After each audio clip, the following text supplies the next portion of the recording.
Okay, welcome everyone. I just want to warn people that I'm in the middle of a Scottish storm, and if I suddenly disappear, it's because my Wi-Fi has died because of a power cut, but hopefully I'll maintain connection for the next hour.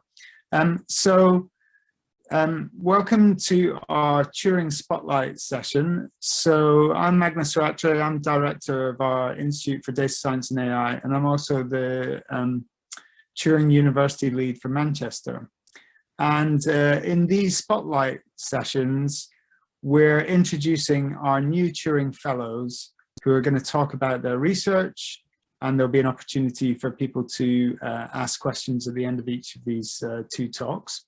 And today we've got a bit of a health theme. So the two speakers today are from the School of Health and the Division for Informatics, Imaging and Data Science in that school. And I'm very pleased to welcome Glen Martin to talk first. And Glen's going to talk about developing multivariate clinical prediction models for predicting multiple outcomes.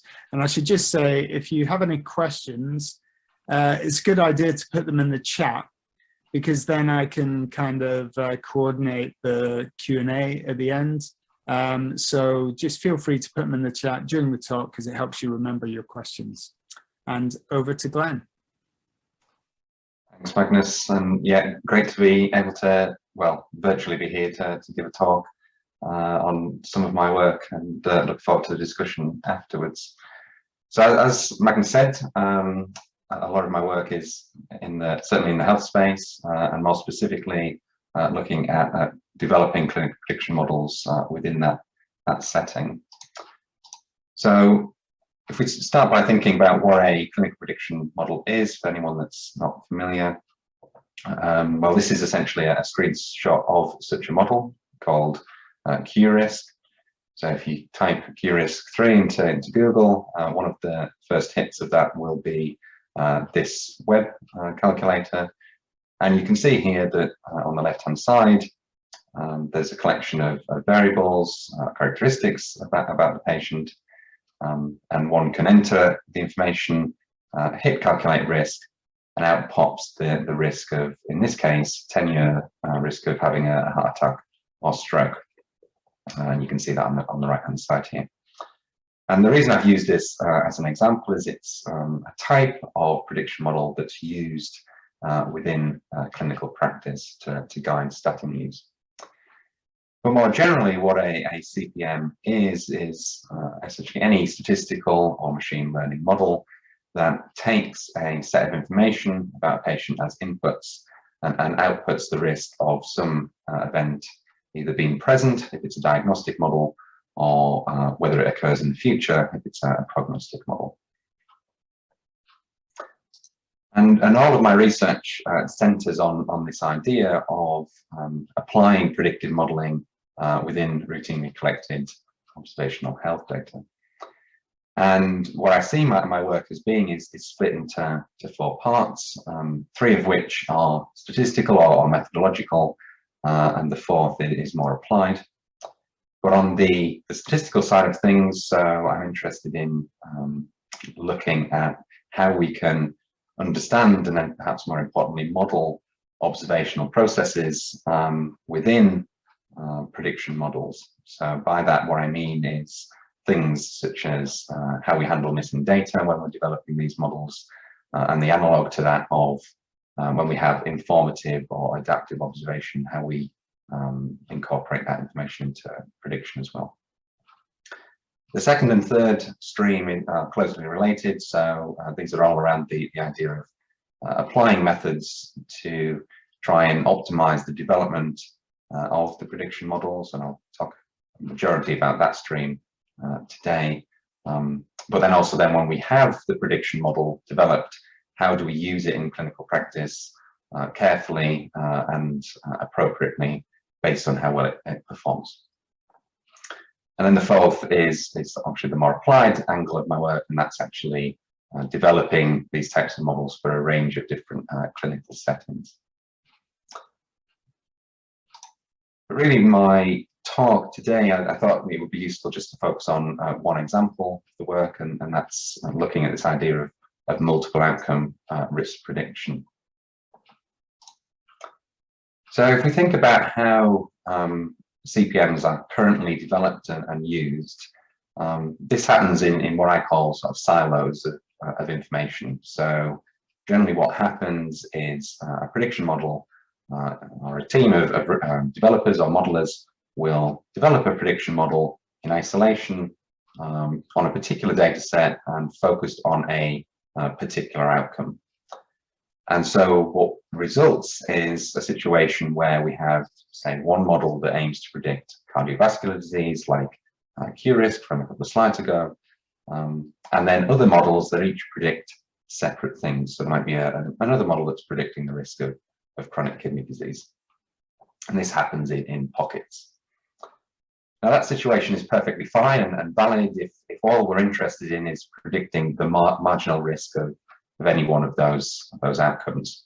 So if all I'm interested in saying is what is this patient's risk of developing cardiovascular disease in the next 10 years, irrespective of anything else that might happen about that patient, then this situation is okay. But it's probably not too difficult to imagine that actually this is not usually how healthcare operates. If a GP or healthcare team gets a patient or sees a patient in front of them, they're interested in a holistic view of their care and what might happen to that patient, not just single outcomes. And so in my view, there seems to be a bit of a disconnect between how the models are used or want to be used and how they're actually developed in practice. So I just have two motivating examples to illustrate what I mean by that. The first of which comes from atrial fibrillation, where clinical teams are constantly weighing the prescription of anticoagulants, where they weigh the risk of stroke against the risk of bleeding.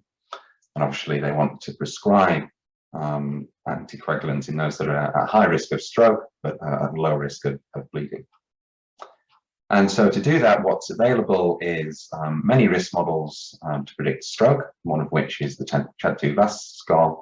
And there are also many other models that are available to predict the risk of bleeding. But as I've said, the key interest here from a clinical side of things is the risk of these two events happening simultaneously, so the joint risk of those events. And it's important to note statistically that that's not necessarily just the result of multiplying those two models together, or the output from those two models together.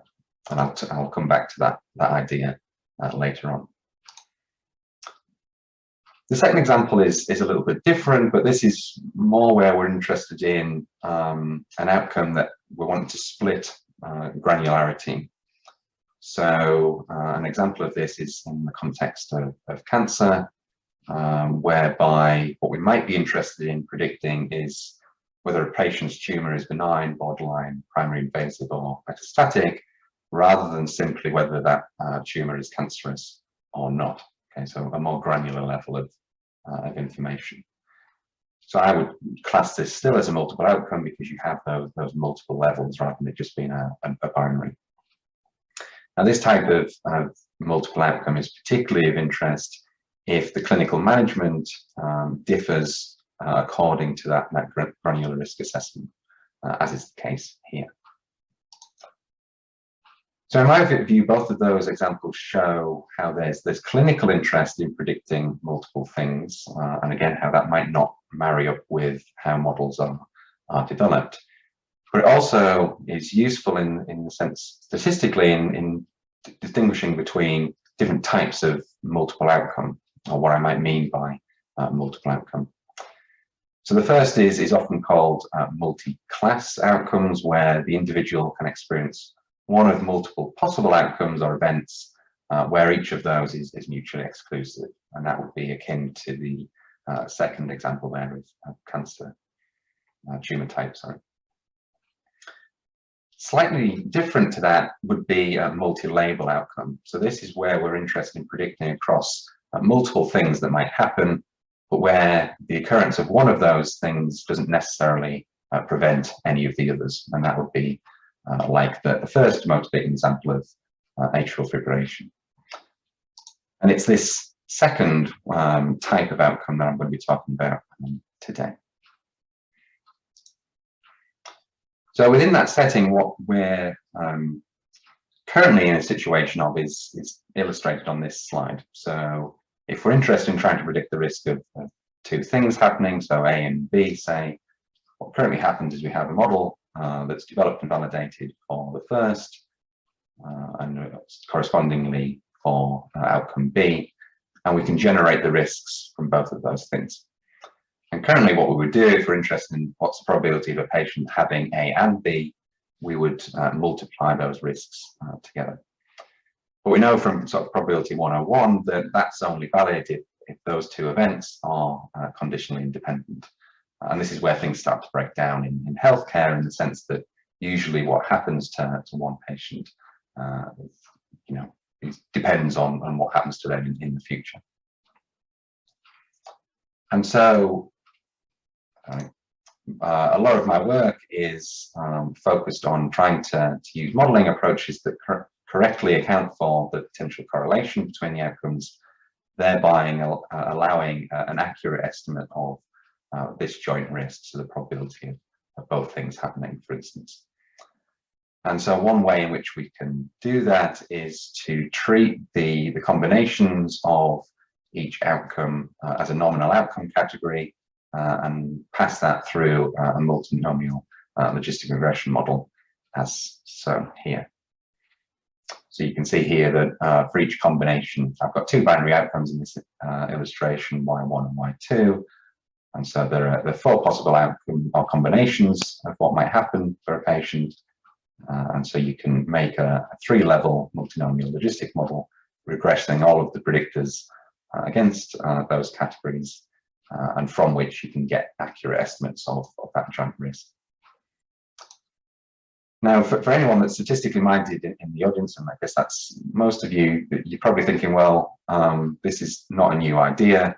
Multivariate or multi-outcome regression or modeling has been around for many decades, and that is indeed true. And that's just illustrated on some of the slide citations on this slide. I think what I'm interested in, and what this paper was doing, is thinking, well, if we're in a prediction context, how wrong can things go if we take this current approach of just multiplying the risks together versus more complex but more statistically accurate methods. And that's what this paper was aiming to do. So this slide I'm not going to spend too long on, just in the interests of time, but essentially we compared within the paper two approaches that apply that sort of standard way that only rely on conditional independence, and compared that against four methods that relax that assumption and correctly model the multiple outcomes. And what we found within that paper, so that the figure here is just from a simulation in that paper, where we had all of the methods on the models on the x-axis and different performance measures on the y-axis, and each panel is a level of correlation between the outcomes. So when the panel 0, the two outcomes are conditionally independent, and vice versa. And what we want is for the top row of plots the value to be 0, and the bottom row of plots the value to be 1. And what we can see is that the methods that rely on conditional independence start to do quite badly. Okay, and what this is saying is that the top right here, where it's showing, is that the risk of both of those outcomes happening is being systematically under-predicted. Sorry. Okay, so we're under-predicting that joint risk. Okay, and you're only getting accurate estimates of joint risk when you correctly model that correlation.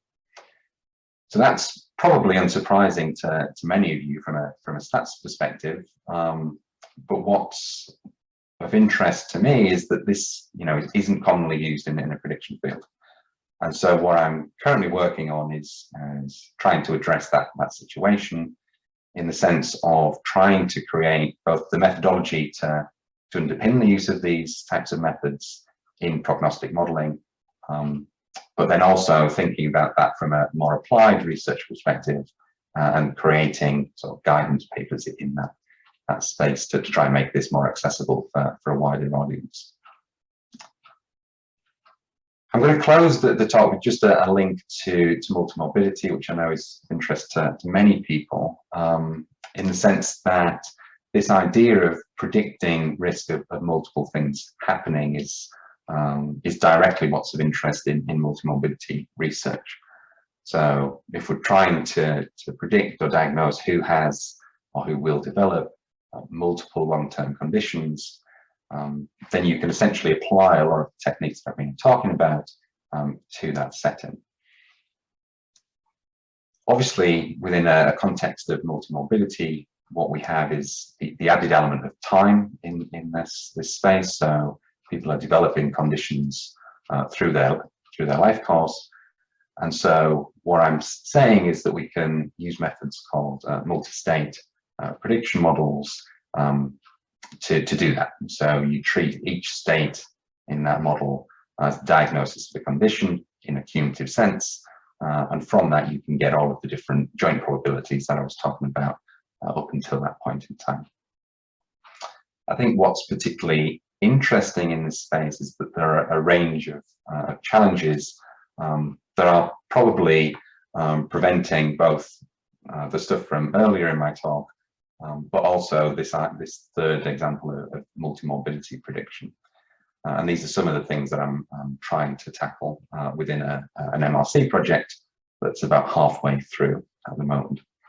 So I'm not going to go through each of them in time, but just in each of them in turn, but just to pick out a couple of salient ones. Things like how do we deal with different outcome types? So not just this idea of whether somebody does or doesn't have a condition, but you know, if diseases are more on a continuum rather than binary. And then also linked to what Matt will talk about shortly after me, this idea of how do we then act upon the decisions from these type of models, which requires more counterfactual reasoning, and Matt will talk a lot more about that than I can. So just to sum up then, I would say multiple outcomes should be considered more widely in risk prediction modeling, especially when we're interested in this joint risk. There are lots of methods available to do that, but I think this disconnect between the stats world and the prediction modeling world needs to be bridged through both methods research and guidance papers, and hopefully some of my work can try and tackle that. Thank you very much.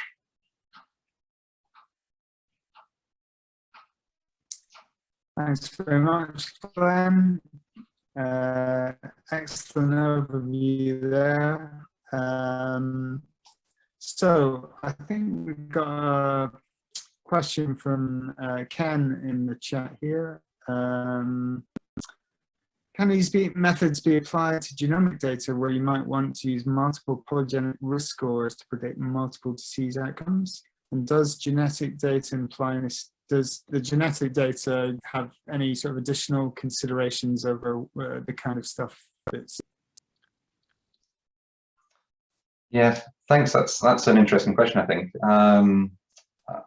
I personally don't have any experience of applying these methods in the context of genomic data, but I can't see why they wouldn't. I guess one challenge would be the computational burden of that and the number of parameters that are feeding into those types of models. But yeah, let's indeed discuss it in due course, Ken, because it would be super interesting, I think. I've got a question myself, Glenn. Does do the models where you get this improved joint kind of prediction, are they also better at marginal prediction, or does it make no difference on the marginal prediction quality to do the joint inference? Yeah, that's really interesting, actually. So from that paper, that when we looked at that, it didn't actually make any difference in terms of the marginal prediction. It was all in the joint estimates, which I guess is perhaps what we might expect. Some other work from separate groups has shown that it can actually help with predictor selection within some of those groups. So by looking at the more granular information, you can actually, through the predictor selection, get a more tailored model for the marginal outcome in that setting. But that's not something we looked at. But I think it's interesting. Does it also help you, like, if you can condition on some of the other conditions? So now you've got a joint model, does that allow you to condition properly? Yeah, it definitely does, and that, particularly in sort of the multi-morbidity type of example that I talked about. So, once you've developed one condition, so once you've developed type 2 diabetes, say, and condition on that at time of prediction, you can then obviously, perhaps get a more accurate prediction of then future cardiovascular risk, for instance. Someone's asked in the chat, how do you evaluate a multi-disease prediction, e.g., what's the sort of analog of an ROC score, where different parts of predictions may work better than other parts?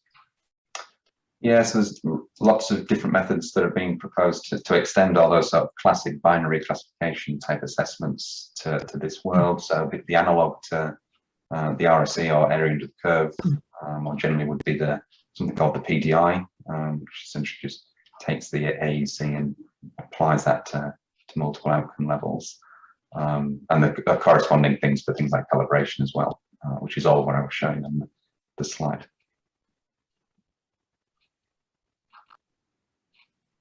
So my impression is that a lot of these risk prediction scores work pretty well with a sort of generalized linear type model, logistic regression or multinomial wins. Does that mean that highly nonlinear models, like you might see in deep learning approaches, aren't that useful in this kind of domain, do you think? Or what's your impression about the types of model that work well here?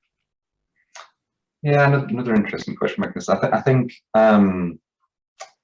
I think actually, to some extent, some of those other methods that you mentioned do a better job of doing this than sort of classic regression. So a lot of the network type models, you can easily extend it where it directly outputs the multiple layers. Whereas within a regression framework, you need to formally specify the correlation structure. So in some sense, it does it better, but obviously there's strengths and weaknesses of both, I would say. Interesting. Any more questions from anyone? Great to see some questions in the chat. Keep putting questions in there. And let's thank Glen. See if I can work out a way to do it with some virtual clapping. And next up we have Matt. Matt's also from the School of Health, Division of Informatics, Imaging and Data Sciences. And Matt is going to talk about a very hot topic of the role of, let's hear, can we do it? Can we do causal inference? Matt's going to tell us.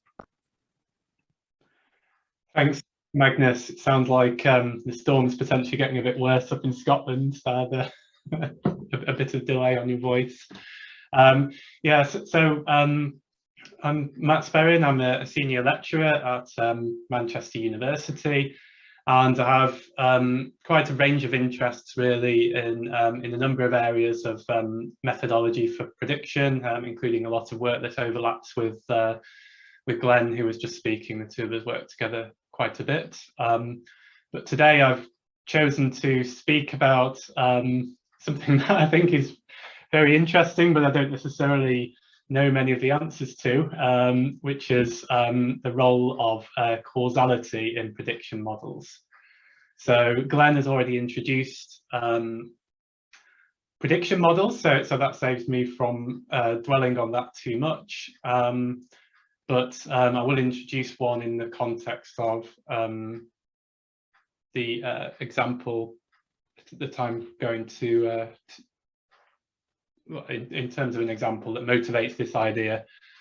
So I think Glen mentioned Q-risk, which is quite a commonly used risk prediction model. It's used in primary care in the UK, calculates risk, cardiovascular risk. But I guess that where I'm sort of going with this is that when we make these predictions, typically we're making these predictions because we want to support a decision.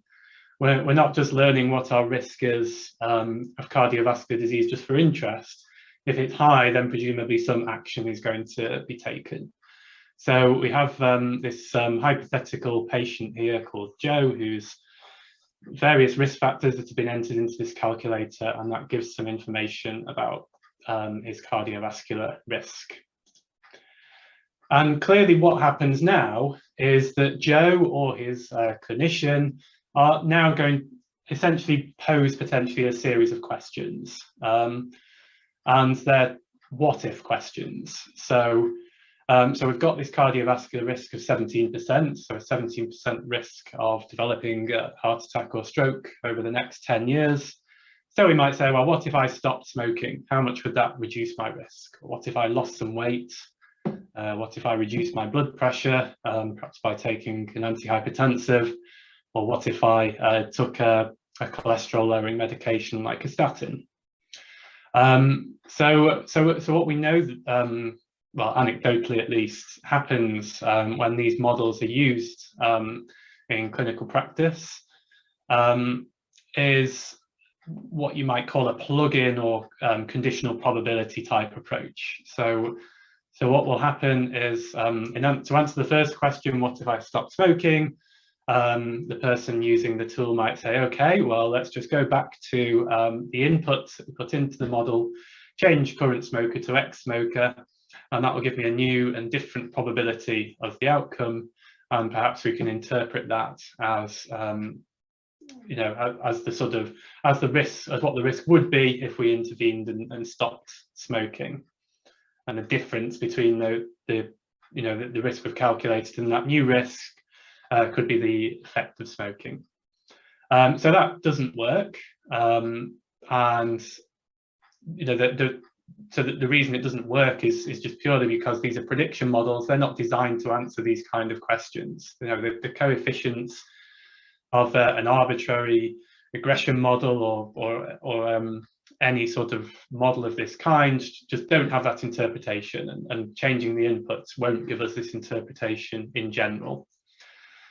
This is closely related to what's called the table 2 fallacy, which is about even if you're interested in a particular causal effect, you can't then go looking at the other betas or hazard ratios in your model and interpreting those as well. So, you know, and as I should say, you know, this is no critique of the users of these models. This seems an entirely reasonable thing to do, to use this plug-in approach. But yeah, unfortunately, it doesn't work, and it doesn't work because essentially there could be unmeasured confounding factors, there could be mediating factors, so perhaps stopping smoking causes you to gain weight, and that would need taken into account too. So in short, causality is needed to solve problems of this kind. So because we're asking what if questions, we're talking about what happens if an intervention is made, then we need causality. So I mean, this example, this is just showing, this is another web tool that pretty much explicitly allows you to do this sort of plug-in approach and compare the risks. So here on the left, we have a high blood pressure, and on the right, another calculation with the blood pressure changed. So we can see that this sort of thing is happening.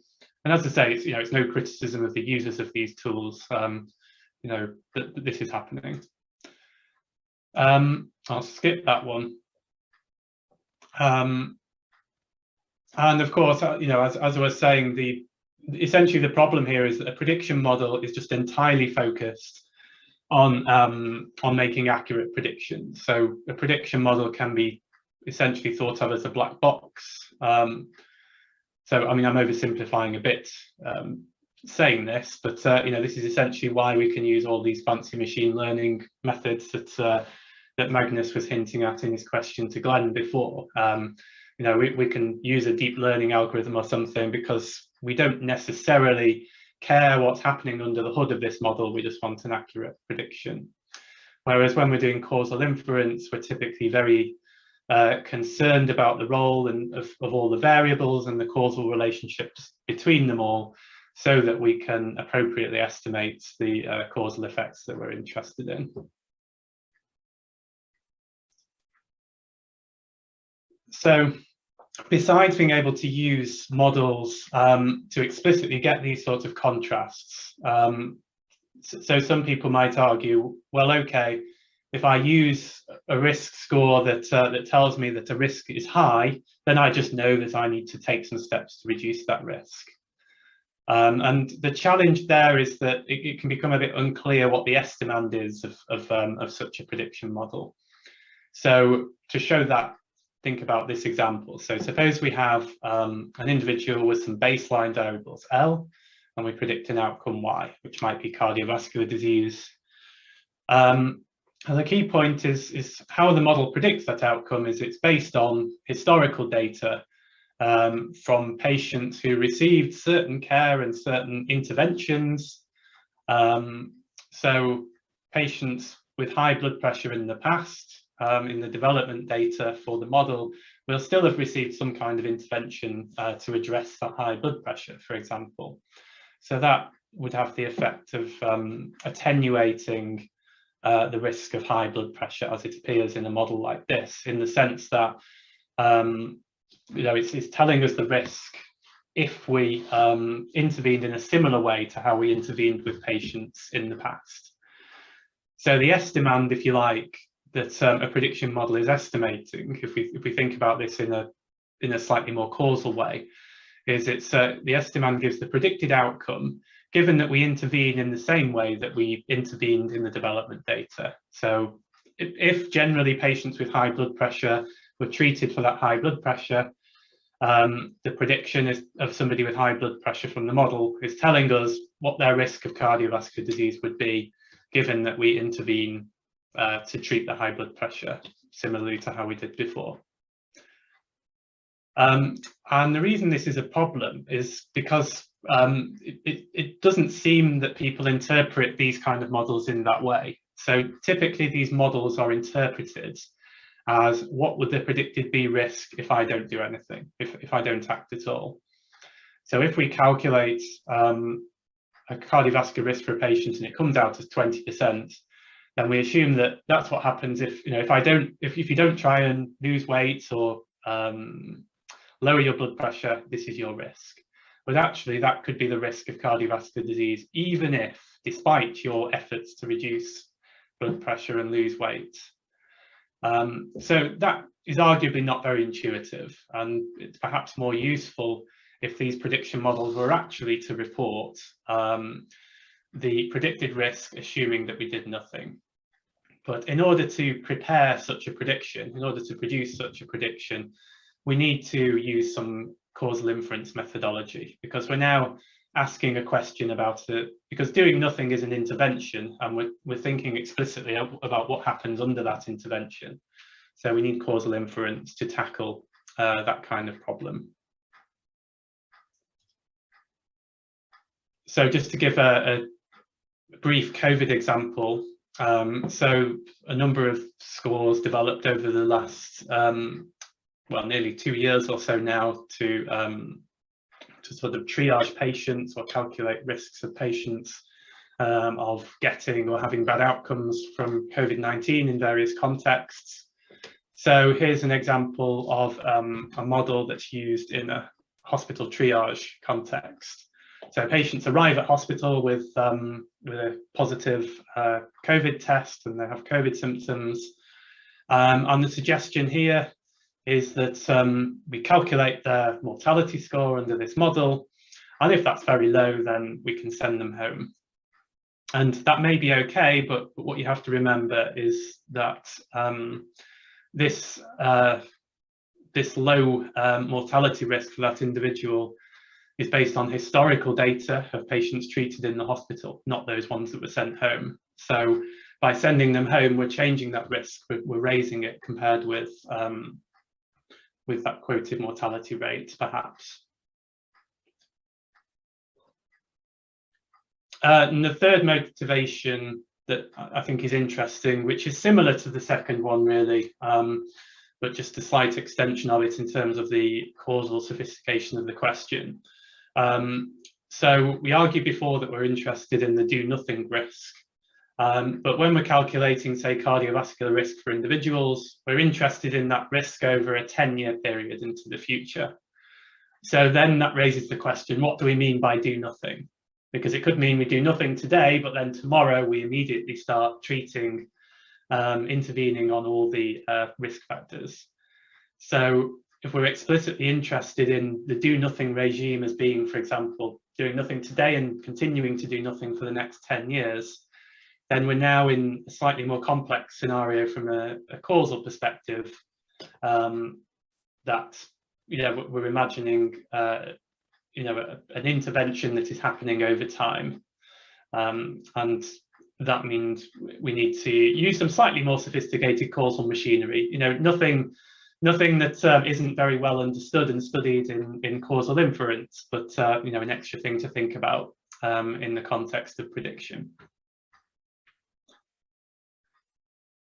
So addressing these questions effectively requires making predictions under interventions. So we can't just sort of use our historical data and predict based on what happened in historical data if we're interested in these kind of questions. So this is a fairly, doing this in a predictive modeling context is a fairly new idea. So we carried out a scoping review of the literature over the last couple of years or so, to identify where people have essentially explicitly done this. So explicitly enriched prediction models with some causal techniques in order to be able to predict under intervention. And when we studied the literature, we found broadly two approaches for doing this. So the first is essentially where you more or less keep the prediction part and the causal effect estimation quite separate, and only combine them at the very end.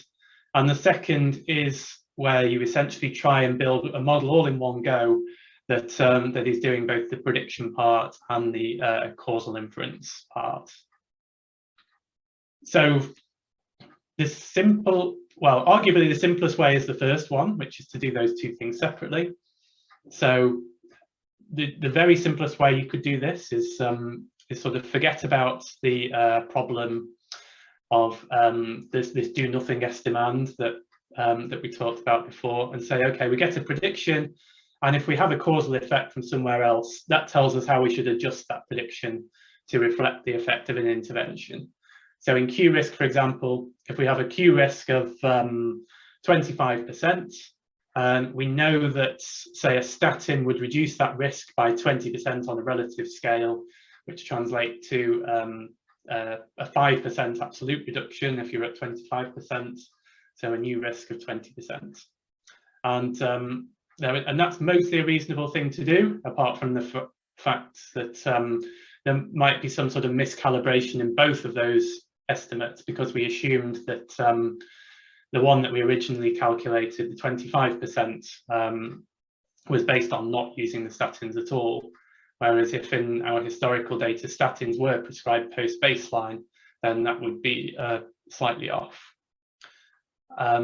So that's a very crude way of doing it.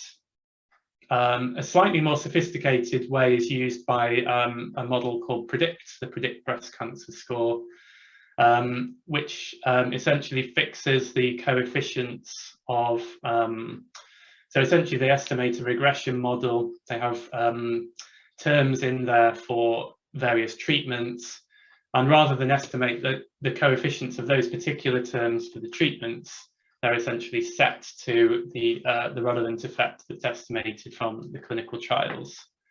So that's essentially overcomes that problem. I mean, it's still a reasonably crude thing to do, and does raise some a few other questions about, for example, how sort of transferable the causal effects from the trials are into the real data that's being used, but on the whole, that is about the most sophisticated thing that's actually done in practice to address this problem in terms of models that are actually used to make decisions on the ground in healthcare.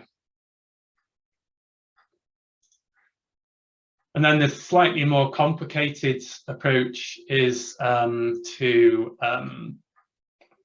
essentially build a model purely using the observational data that both does the prediction part and estimates the causal effects all in one go. So that can be done for point or baseline treatments only, so building a model in treated and untreated individuals, and then essentially the difference between those is interpreted as the causal effect. So that requires some fairly strong assumptions, namely that the essentially all the sort of prognostic factors are also the right things to adjust for when we're when we're estimating our causal effects. And that idea can be extended reasonably straightforwardly to treatment over time, as long as you, instead of using sort of regression adjustment methods, you use the sort of G methods instead, things like marginal structural models, which essentially allow you to have interventions over time and potential treatment confounder feedback. In other words, treatment at time 0 can affect confounders at time 1, etc., which is a slightly more difficult problem to solve, but as I say, very well understood in the causal inference literature.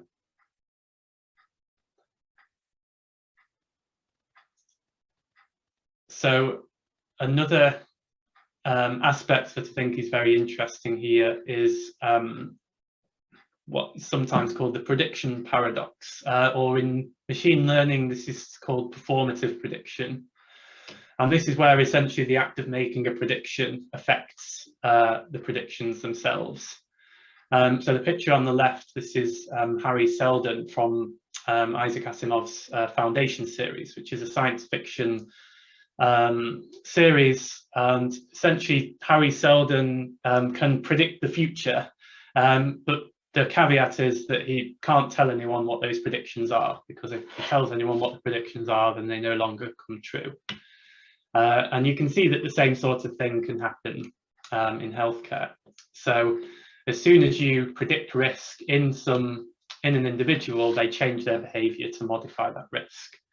Or another sort of version of that is what's laid out in these bullets. So if you imagine you have a group of patients who have high risk if no action is taken.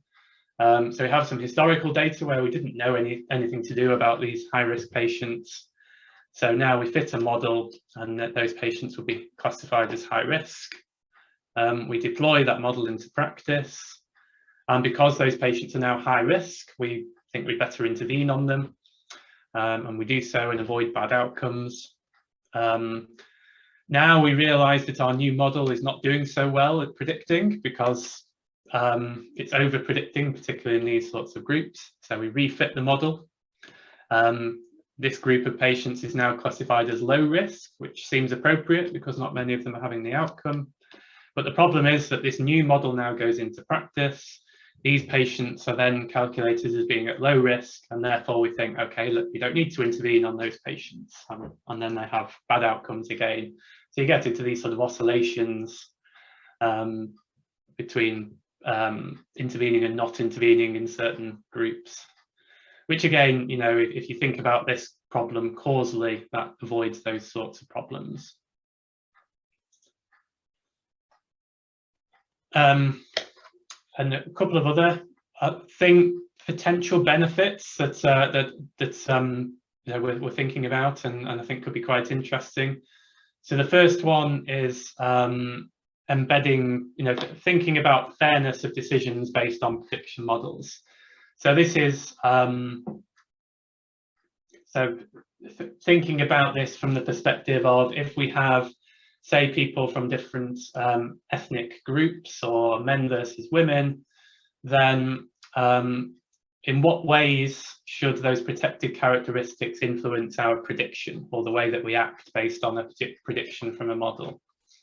So the classic example of thinking about this kind of fairness is in prison sentencing. So there, if we consider ethnicity when we're deciding a prison sentence, then I think you can clearly you'd argue that's not a good or fair thing to do. You know, somebody, a sentence received by an individual who's Black African, say, then if we imagine counterfactually that they were white and that in that case they would have received a different sentence, then that's clearly not appropriate. Now, in health, clearly things are not quite so clear, because if ethnicity really is acting as a proxy for risk, but other measured things we don't know about, then perhaps then it is appropriate to treat people from different ethnic groups differently depending on that risk, because we're we're acting in their best interests potentially. But there are still some complications and unanswered questions there. And then I think the other area that's quite promising is thinking about the generalizability or transportability of prediction models. So we always have this problem. We develop prediction models in one population and we always want to apply them somewhere else, because the population that we've developed the risk prediction model in have already had the outcomes. So clearly we at least want to transport the model forward in time. A sort of nice sentence, well, a nice quote from Judea Pearl, one of the causal inference experts, is that if you change from one domain to another, that's like imposing an intervention. So you can sort of see that thinking about that from a causal perspective could potentially allow us to improve generalizability of prediction models in theory. And then I appreciate that the whole talk has been more about saying some interesting areas and unanswered questions, but hopefully people can discuss those with me as we work on this going forwards. But I think some of the key unanswered questions. So one is about validation, and I guess this is partly to do with two different schools of thought on what validation means coming together. So from a causal inference perspective, you can clearly never validate a counterfactual, in the sense that, asking questions like, I took statins and I didn't have a heart attack. Would I have had a heart attack if I didn't take the statins? So those kind of questions are, well, unanswerable using observed data, and you have to make some fairly strong assumptions to answer them in any case. But in prediction modeling, the way that models are validated is very much based on the observed data. So I think that does raise some questions about what we should mean about validating predictions when we're thinking about predictions under different possible interventions for an individual. And the second is triangulating methods from multiple sources. So I hinted earlier that a promising way to solve these problems is by say taking some data from a clinical trial and dropping that into your model that's using observational data. But the ways that that's done at the moment are usually quite crude, although there is some research in this area. And then of course the natural sort of complexity extension, that in general we want to consider multiple possible treatments or interventions in one go, and complex policies underpinning those treatments in time. So I'll finish there, just to give the brief summary that prediction models cannot be interpreted causally, but being able to predict under interventions seems to be useful when we're using those prediction models to make decisions. But there are a few unanswered questions around how to do this, which I think is why this isn't necessarily done. And just personally, I think that where we do have external causal effects that might be useful, it seems to make sense to make use of those. Just a final thing to mention is that along with Hui Guo, Claudia Lidner and some others, we're organising a causal inference workshop on the 25th of January. Magnus has secured some pump priming funding, which can support some postdoc time, and there'll be a call following on from this workshop. And the general idea of the workshop will be to bring together problem holders and methodology experts in causal inference. But further details will follow. But for now, it's just a sort of save the date if you're particularly interested in this. So that's all from me. Great, thank you, Matt. So Ken has a question, and I think I'll pass over to Ken to ask it.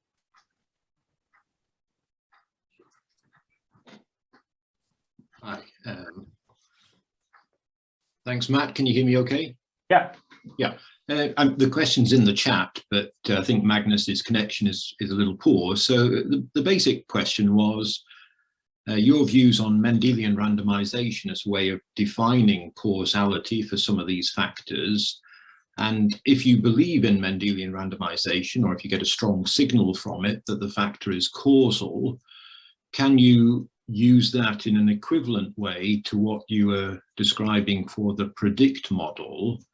And does that sort of fall into your sort of final conclusion about triangulation with Bayesian methods? Because there's a lot of work going on using Mendelian randomization to define causal factors, but that's the sort of end of the story. So if there's a way of adding that back in to make these models more causal rather than associations, that would be interesting to explore, but welcome your views on that. Yeah, I think that's absolutely a promising direction. So clearly from, if we're talking about a statin, then we can use a clinical trial to get an estimate of the effect of the statin. But if we're talking about modifying a risk factor like weight or alcohol consumption or something, then we know that that's very hard to assess through, unless we have a specific intervention in mind, that's quite hard to assess through a trial. So I think Mendelian randomization is a really good way to get a hint on what the effects of modifying those exposures may be. So yeah, I certainly think, if you think about this as sticking bits together, I guess the approach would be broadly agnostic to where exactly you estimate that causal effect from, whether you're using trial data or a Mendelian randomization study. Yeah, no, it's very helpful. It'd be very interesting to pick this up at the workshop as well. Great. Thanks. Okay, do we have any more questions for Matt? Doesn't look like it, but we now know there's a workshop coming. Hopefully that information didn't cause people to not ask questions, but who knows? Yeah, I think that workshop would be great for people interested in causal inference. So please look out for on the IDSI website, and we'll be advertising that so that people can sign up. And I'd just like to thank Matt and Glenn once more for two great talks on very interesting areas of risk prediction and causal inference. So thanks again, Matt and Glenn. And I believe we have another Turing Spotlight session next week. So have a look on the IDSI website. You'll be able to see who's talking and sign up for next week. And I hope to see many of you there. So bye-bye.